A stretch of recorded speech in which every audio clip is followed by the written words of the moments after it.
আসসালামু আলাইকুম। Welcome back to my channel. আশা করছি আপনারা সবাই ভালো আছেন। আলহামদুলিল্লাহ আমিও ভালো আছি। সবাইকে রমাদান মোবারক। আপনারা অনেক বেশি আমার এর আগের ভিডিওতে ছোলা বোনাটা অনেক পছন্দ করেছিলেন। সেজন্য আবারও নিয়ে আসলাম আপনাদের মাঝে দারুণ মজার ছোলা বোনার রেসিপি। এই রেসিপিটা হোটেলের চেয়েও বেশি স্বাদে এবং পারফেক্ট স্বাদ বজায় রেখে কিভাবে বানাতে হয় সেটাই আপনাদের সাথে শেয়ার করব। চলুন তাহলে কথা বেশি না বলে আমি চুলাতে একটা কড়াই বসিয়ে দিয়েছি আর এখানে আমি পরিমাণ মতো তেল দিয়ে দিয়েছি। পেঁয়াজ কুচি দিয়েছি একটা বড় সাইজের। এখন কিছুটা কালার পরিবর্তন হওয়ার আগ পর্যন্ত আমি ভেজে নেব।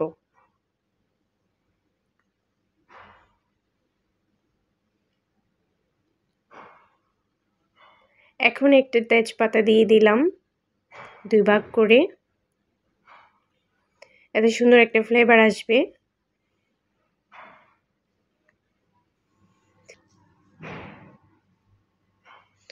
খুব সুন্দর একটা কালার চলে এসেছে।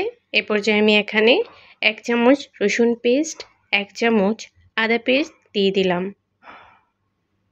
একটু নেড়েচেড়ে ভেজে নিব, এতে করে কাঁচা গন্ধটা চলে যাবে।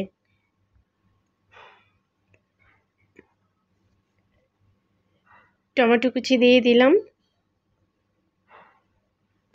আমি এখানে একটা টমেটোর অর্ধেকটা টমেটো দিয়েছি। আপনারা চাইলে পুরোটাই দিতে পারেন। স্বাদ মতো লবণ দিয়ে দিলাম।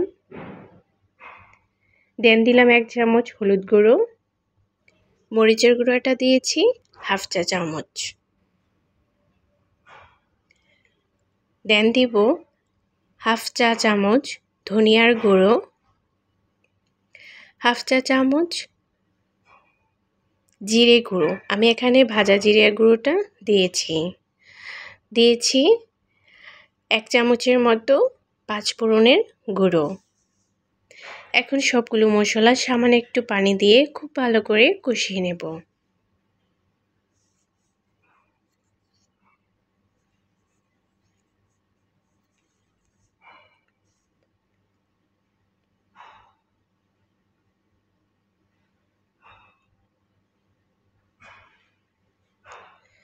দেখুন উপরে তেলটা ভেসে উঠেছে। এই পর্যায়ে আমি এখানে কাঁচামরিচ কুচি দিয়েছি আর দিয়ে দিব এখন আগে থেকে আলু সিদ্ধ করা। এখানে ভেঙে আমি দিয়েছি, একেবারেই ফ্রেশ করার কোনো প্রয়োজন নেই। কিছুটা দলা দলা থাকবে, এতে খেতে খুব ভালো লাগবে। এখন নেড়েচেড়ে মশলার সাথে মিশিয়ে নিচ্ছি। আরও কিছুক্ষণ কষিয়ে নেব। সামান্য একটু পানি দিয়ে দিব। এখন মিশিয়ে আর একটু ভালো করে কষিয়ে নেব। এভাবে বুট রান্না করলে অনেক বেশি মজার হয়। আপনারা অবশ্যই একবার হলে ট্রাই করবেন। আশা করছি আপনাদের অনেক ভালো লাগবে।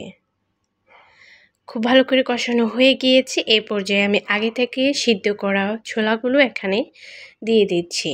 অবশ্যই ছোলাটা খুব ভালো করে সিদ্ধ করে নেবেন। এখন আমি সব কিছু একসাথে ভালো করে নেড়েচেড়ে মিশিয়ে নেব।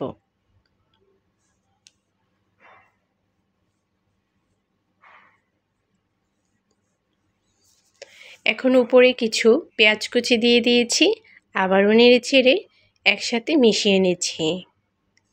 এখন পানি দিয়ে দিব একটু। আর একটু পানি দেওয়ার পর নেড়েচেড়ে ভালো করে মিশিয়ে আমি একটা ঢাকনা দিয়ে 2 থেকে 3 মিনিটের জন্য ঢেকে রাখবো।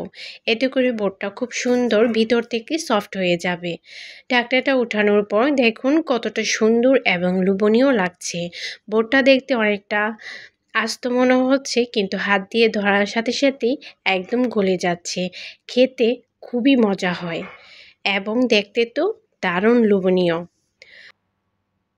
আমার বুট রান্নাটা হয়ে গিয়েছে। আমি কিছুটা পরিমাণ পানি রেখে দেব, কারণ চুলা থেকে যখন বুটটা নামানো হয়ে যাবে তখন অনেকটা পানি শুকিয়ে যাবে। তো কিছুটা ভেজা ভেজা থাকলে খেতে ভীষণ ভালো লাগে। তো এই পর্যায়ে আমি বুটটা চুলা থেকে উঠিয়ে নেব। এখন একটা সার্ভিং বলে সার্ভ করে আপনাদেরকে দেখাচ্ছি। দেখুন মাশাল্লাহ কতটা সুন্দর এবং লোভনীয় লাগছে। এই ছোলা বোনা রেসিপিটা খেতে ভীষণ মজা। আমার তো খালি খেতে অনেক বেশি মজা লাগে। তো হোটেলের চেয়েও অনেক স্বাদের এই রেসিপিটি আপনাদের কেমন লাগলো অবশ্যই আমাকে কমেন্ট করে জানাবেন। যদি ভালো লেগে থাকে তাহলে একটা লাইক করে দিবেন এবং বেশি বেশি শেয়ার করে দিবেন। আর যদি বেশি ভালো লেগে থাকে তাহলে চ্যানেলটিকে সাবস্ক্রাইব করে পাশে থাকা বেল বাটনটি অল করে দেবেন, যাতে করে পরবর্তীতে নতুন কোনো ভিডিও আপলোড দেওয়ার সাথে সাথে আপনার কাছে নোটিফিকেশন পৌঁছে যায়। এতে করে আপনি সময় ও সুযোগ করে ভিডিওগুলো দেখে নিতে পারবেন। তো আজকের মতো এখানেই বিদায় নিচ্ছি। সবাইকে আরও একবার রমাদান মোবারক। সবার জন্য অনেক দোয়া এবং ভালোবাসা রইল। আল্লাহ হাফিজ।